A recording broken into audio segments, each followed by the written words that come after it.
Hi, Gary at ATV Tracks. Another project, a custom project here. We actually have a Daihatsu Hi-Jet, which is very similar to the Suzuki carries.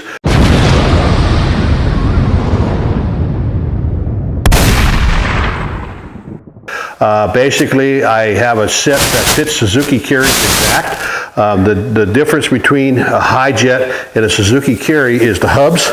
You'll get hubs with the kit that don't fit, you get to keep them. You have to buy special hubs, it's $200 for all four that fit this here. So you got $200 extra on the kit. The kit sells for $5,000. Basically what you're going to get, since this is not an exact fit for the Daihatsu, you get some fixation plates for the front here that hold your torsion arm, and amazingly enough, they fit perfect. This is just bolt on top, bolt on bottom. Very, very simple, exact fit. The hub's installed. When you get done, we'll come to this side here. You're gonna see here, you want the light? When you get done, it's gonna look like this here. The tracks are bolted on with the hubs. You're going to come on the inside here. The torsion bar is connected to the bottom and connected. Very, very simple on the front.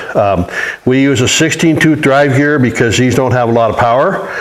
That's how we order. We can order 18-tooth drive gear, but for $5,000, you'll get the drive gear that we choose, and you'll get the front fixation plate, and very simple to install on this. This is a custom job, so you might have to do a little bit of touching up to make it fit perfectly.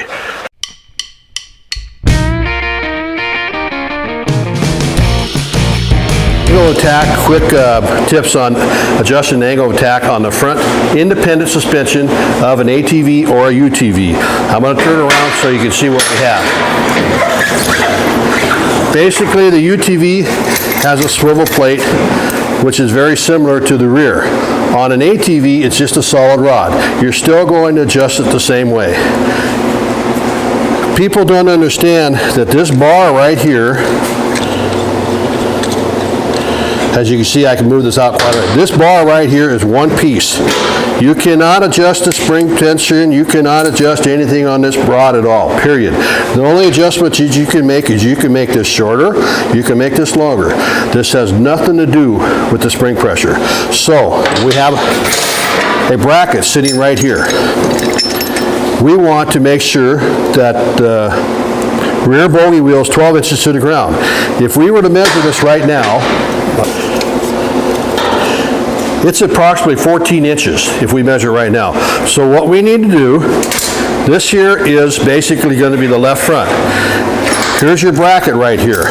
Now, this bracket does not move. It's connected to your lower control arm.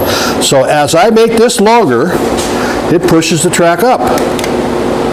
If I make it shorter, it pushes the track down.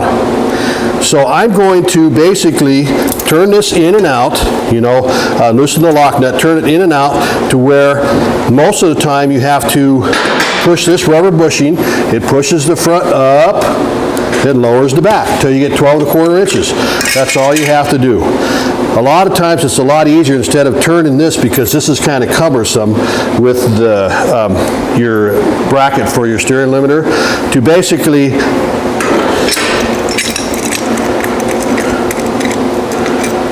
have this connected like this here, and all you're going to do, if it's right here, you're going to shorten the tie rod until it fits in there. If it's out here, you're going to lengthen it.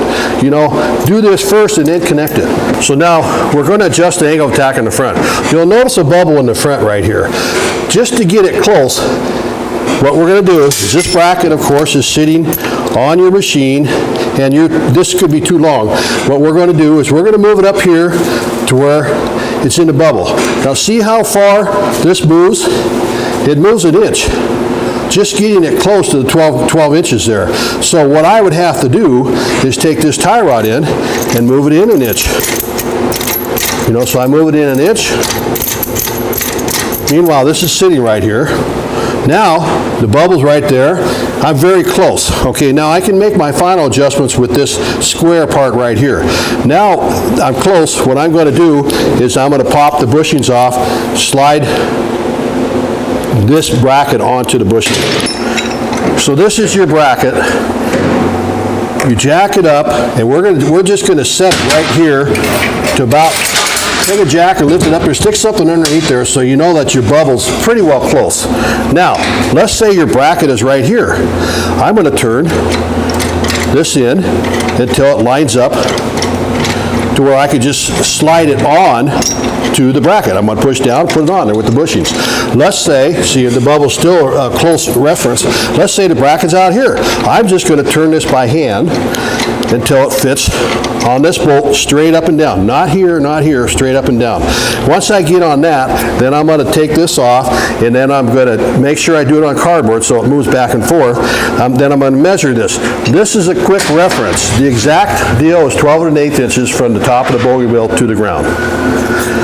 Once you get that adjusted, then you tighten these two nuts. This here is to make sure that the rubber, depending on where your bracket is, where some are closer, some are further. This just makes sure that the rubber is completely flat against this bracket here. Then you're going to tighten both of these. So same deal. This bolt's in here, you have your bushing on there, and it's right here. And you've already got it kind of set at 12, you know, with the bubble there. Move the tie rod in, connected. It's out here, move the tie rod in, connected. Now you can do your final adjustments with this one here, which is kind of tough because you can only make quarter turns at a time.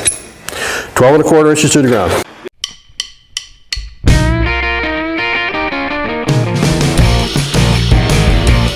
Okay, so now we have a rear bracket that comes with the kit.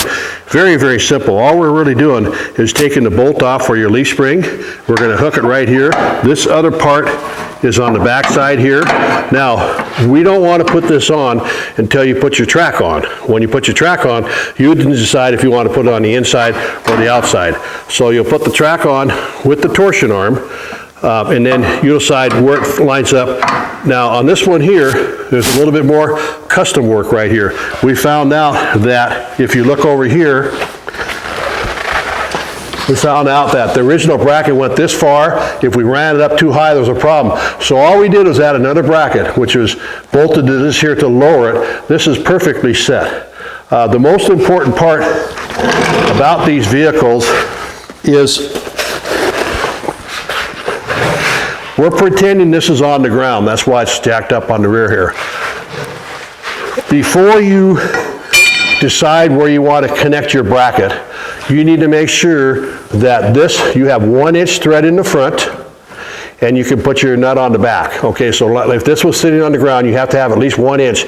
That means the track could drop down only 1 inch. So if I had to put this way back here, you know, move this way back here, I didn't have any thread. It wouldn't have worked. So before you spend a lot of time deciding where you want to put your bracket, it's very important that you put this on, put it up here, put your 1 inch on the ground there. Now you know where to put the bolt. It's very easy to adjust. A few more things.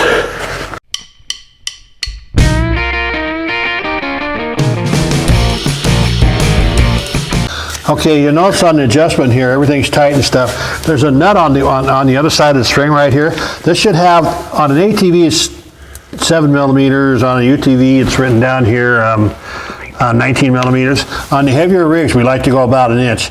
This means that this track can actually go down 1 inch before it hits that bolt. So we want an inch gap right here. Now you notice the spring is loose.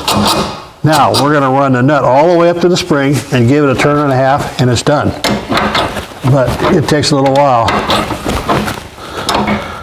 Now while I'm doing this, this is a custom application. It is not made to go jumping slash piles. It's not made to climb Mount Everest. It's made to get you your cabin and not have to spend $40,000 on a UTV with a cab. As long as it's on the road,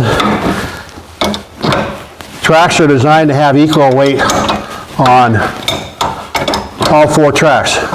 When you start going down 45-degree hills, you've got all your weight on the front track. You're asking for trouble. So I'm just telling you, common sense goes a long way. Once you test the limit once or twice, you learn right away it's not worth walking out. So now my spring still turns a little bit. Now I just contacted, so I'm going to give it 1.5 turns. There's quarter, half, 3/4, 1/4, half. Done. This one is perfectly adjusted. No issues with this system. We did order a 2-inch lift kit. It was $200, very, very easy to install. Basically a shackle lift on the rear. You don't want to go too much further because the drive line's short. That's as far as you want to go. Now on the front, with the kit here is pretty cool because they got a spacer right here that you put on top of your shock mount. Took an hour to put the lift kit on. It looks to me like I might have to trim a little bit of the fender here, and I don't think I'll have to do anything on the back. But basically it's a poor man's UTV. You got a heater, it says air conditioning, the sides drop down. The vehicles you can buy anywhere from $5,000 to $7,000. The tracks are $5,000. This one here, the extra hubs were $200. And I think that was it really. A very, very simple system. When we get this done, we'll have it on the ground. I'll show you the finished product. But we do have track kits. Now these are custom track kits that Camoplast does not warranty. So this is a deal that you decide on your own if it's worth it. This vehicle right here will sell for about $12,500, $13,000. It has 20,000 miles on it. It's highway approved in Idaho. It comes with the tires and wheels. You can buy your own. I'll sell you the kit. We're really not into the market doing this. We're just making sure the kit fits perfectly. But the easiest ones to do is basically going to be the Suzuki Samurai, and now the Geo Tracker we're making very, very easy, and the Suzuki Carries. We have pretty well custom kits for all of them. They all vary between $5,000 and $7,000. Gary at atvtracks.net, 866-243-8359. Call us if you have any questions. Thank you.